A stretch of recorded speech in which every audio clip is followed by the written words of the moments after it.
Kalau misalnya nanti Koko punya anak, apa satu prinsip yang wajib atau yang pasti Koko turunkan ke anak ini? Gemblengan sih pasti.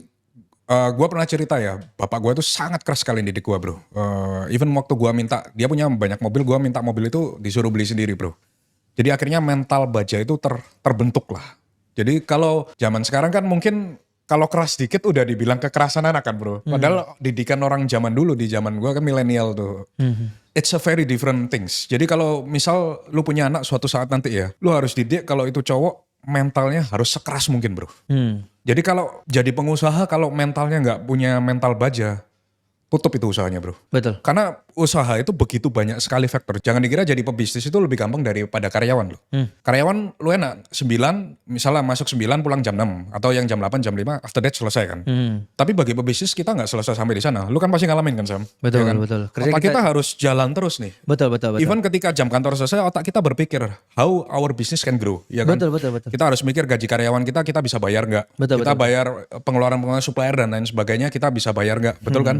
Terus gimana kita supaya bisnis ini bisa berkembang nggak stagnan? Otak kita jalan terus. Pressure sih sebenarnya bisnis ini pressure. Sangat pressure. Sebagai seorang pebisnis itu pressure-nya Tinggi 10 kali lipat daripada karyawan gue bilang. Tingkat stresnya tinggi banget. Iya, jadi lu kan udah ngalamin kan? Iya. Jadi banyak orang yang dikira oh jadi CEO, jadi pebisnis itu enak. It's not really. Bahkan jadi CEO lu harus bisa semuanya bro. Betul. Lu harus bisa baca buku accounting. Makanya kalau gue jadi CEO ya, gue ngelihat perusahaan lain disuruh baca misalnya neraca keuangannya atau laporan keuangan, gue bisa karena gue ngerti gitu. Karena sebagai CEO lu harus bisa semuanya kan. Betul. Lu manage berbagai macam departemen. Sebagai owner juga lu dari berbagai macam bisnis lu mesti ngerti juga expense lu di mana, bocornya di mana dan lain sebagainya. Dan ini yang bikin jadi pebisnis itu kadang not for everyone gitu loh bro.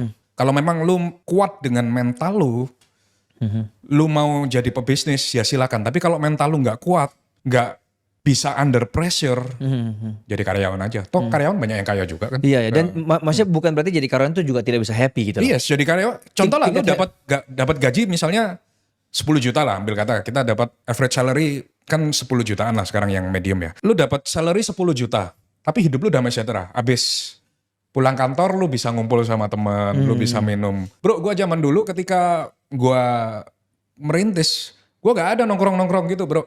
Gua tiap hari kerja.